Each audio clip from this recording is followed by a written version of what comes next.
everyone. How you doing? It's Friday today in Tasmania, Australia.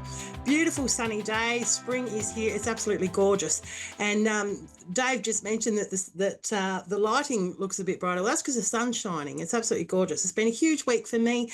I've released my debut book, Bad Boys Fire in the Stars. Check it out on Amazon, guys. Not a bad read, if I do say so myself. On that note, I'm going to do a collective message for everyone watching and listening. If you happen to stumble across this later, this message might just be meant for you. Hopefully it resonates. I had the sun on the bottom of the deck, actually, but I just kept shuffling, so I couldn't hold it up. But look, what a beautiful card to resonate with the weather at the moment. Absolutely gorgeous. It's beautiful here in springtime in Tassie. It's really because we have such cold winters, and when the sun comes out, you get that real fresh burst of, the air. There's just something in the air. Now, listen, I've just dropped half my deck as I was saying that because I was a bit clumsy and I've gone everywhere, so I'm going to pick them up, so I apologise.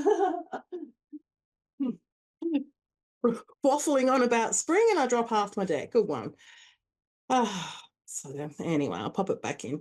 So the sun was there anyway. I mean, the sun's a beautiful card. It's a burst of renewal and warmth, and a really good, energy to have when there's new love or passion or creativity or starting a new project or something like that in your life. It's also a card about healing, and it can be associated with children too, like that kind of inner child enthusiasm for life. And but really, whenever the sun comes out, I see it as a moment of self-actualization, and that's really applicable to me this week.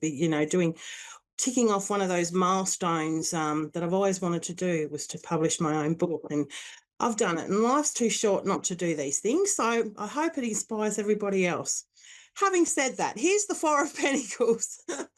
This is the collective message. The Four of Pentacles. The Four of Pentacles, it's actually quite a clever card because it means being frugal in a good way with money, and plans. So it means holding on to your pennies tight.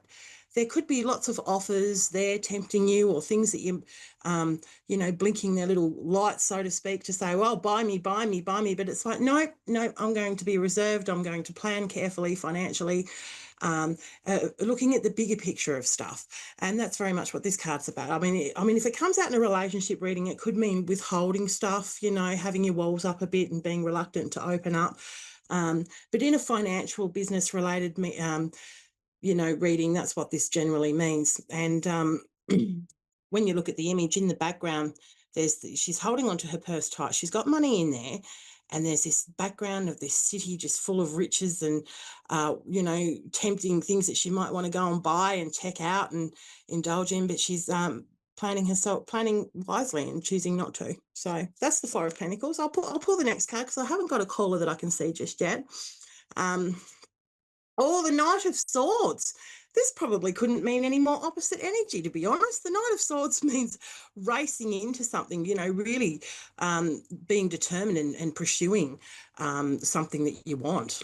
So in this card, it depicts the knight running towards this motorcycle and being determined to do so as well, because the knight's often gone through quite a painful journey on his own, and he's just grown so strong from his painful lessons that nothing's going to stand in his way now. So I guess in a way, combined with, hi Kelly, how you going? I can see your name there. I will be right with you in a second. So I guess in a way, with the collective message, with the Four of Pentacles, planning your resources wisely and not spending on something for the bigger picture, which you're going to pursue with that energy of the Knight of Swords, and with sheer determination, not letting anyone hold you back. Now, how you doing, Kelly? Can you hear me okay? Yes, I can hear you. Thank you. Wonderful. What can I do for you? Well, I don't know. I don't know how dark do you want to go tonight? Because I'm in a really bad place. Are you? Oh, I'm so sorry to hear that, Kelly. Look, as you were telling me that, the Justice card just flew out, and I always pick out flyers. And whatever you're going through at the moment, you just said you're in a very dark place, and I'm sorry to hear that. Trust that things are going to be okay. All right. Here's the Justice card, and the Justice card really does recognize that when things have been challenging and difficult, it's that karmic law okay? It applies to all of us, is that whatever you're going through at the moment, Kelly, as difficult and tragic and hard as what it might be, there's always something positive that's going to come out of this, okay? Whether that's making you stronger or whether or not that's really solidifying your values in what you want and or you know, all that sort of stuff. And justice is here to say justice will be done. Okay. Now, the two cards that also came out next to this, and I'll read these because they came, I felt quite strongly that these cards are meant for you as that one literally flew out as you told me that. You've got the Queen of Pentacles and you've got the Star, Kelly. So the Queen of Pentacles is normally a very, really, really positive card when it comes to money, finances. She's a very motherly, warm energy, who's very nurturing and giving to everybody else. Being next to the Star, I'm picking up there's possibly some health problems going on for you, okay? And the reason I say that is because the Star is a beautiful, healing, emotional energy that can often come out just to remind you not to give up hope, okay? So if you can sort of see here in the picture, I'm not sure that there's this woman kneeling there and she's gazing up at the stars, and it's a real vibe of hope and not to give up. And next to the Queen of Pentacles, that's what I'm picking up on. So you don't have to confirm or deny that, but this is the main energy that's popped out around you. Now, if you have a question, jump in right now, and otherwise I'll just keep going with your general energy. What do you think? Just keep going. Keep going? Okay. All right. So I'm going to give it another shuffle, Kelly. And like I said, as difficult as what this is, the two big cards, which is the Star and Justice coming out, there is healing here. There is things will go your way. Do not give up hope. Okay.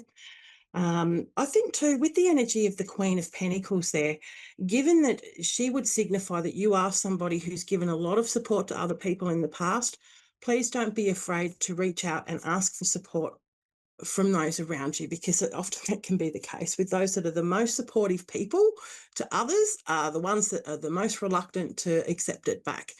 But these cards would be advising you to suck it up and just do that and turn to those people who are closest to you, Kelly, because they're there for you. Now, I've got the Eight of Cups and I've got the Fool and I've got the Three of Swords here as well. So this would signify heartbreak and leaving something behind of huge emotional significance. Okay, the Three of Swords, it can either mean a relationship or a friendship or something literally that's broken your heart. Okay, you know, and walking away from that with the Eight of Cups energy there, it's a little bit like it's so hard, but you know deep down it's what you need to do to detach yourself from this situation because, you know, the Three of Swords is never nice to see. It literally does mean heartbreak, sadness, bad news, you know, especially in relationships and friendships and stuff. But it can link to anything really. But I mean, look, the image says enough within itself.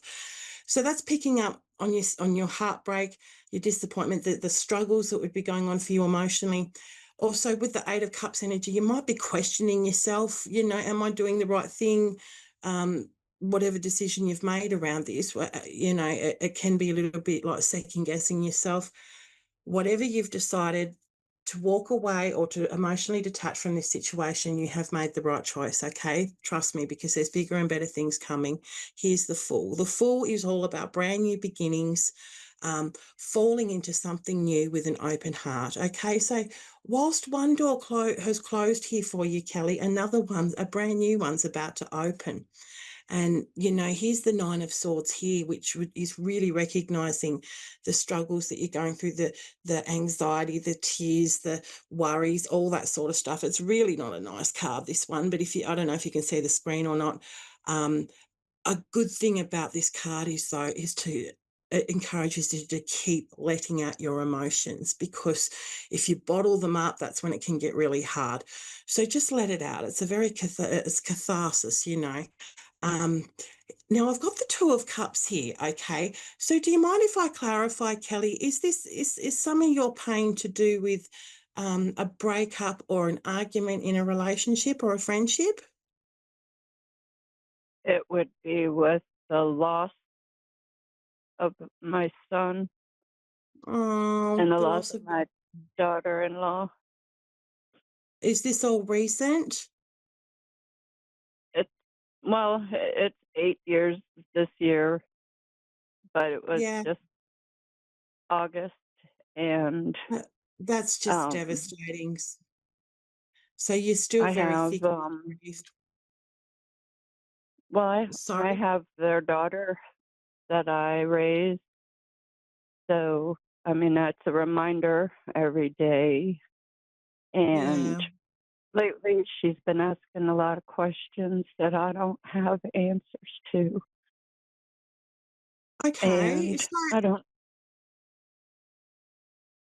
So I guess you're just wondering how to give her support, but as well as I guess be able to cope with what you're going through too, because that sounds huge.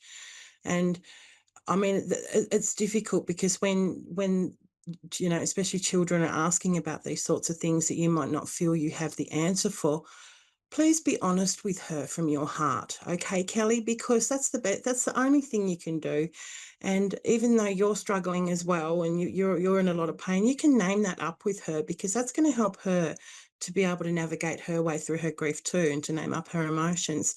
Um, it really sounds like a difficult time for you, but look, with the two twos coming out here, that really shows quite beautiful energy with partnerships and relationships. So I'm feeling as though you and your stepdaughter, did you say? I think you did. Sorry, I've got to go in a second. I've just been given the prompt.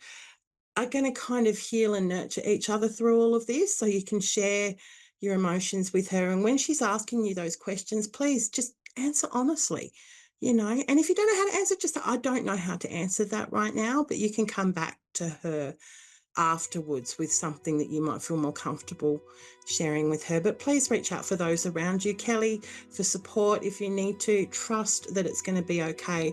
On a universal level, this is all going to make sense one day on a soul level, and I can promise you your loved ones are still very much with you. I'd love to keep going with you, but I have to go. Unfortunately, I've just been given the prompt that my show is about to end. So um, I hope that's been helpful for you, Kelly, and please be kind to yourself and take it one day at a time because grief is a very long, slow journey and it's different for everyone. All right, as for everybody else, take care and I'll be back same time next week. Thank you.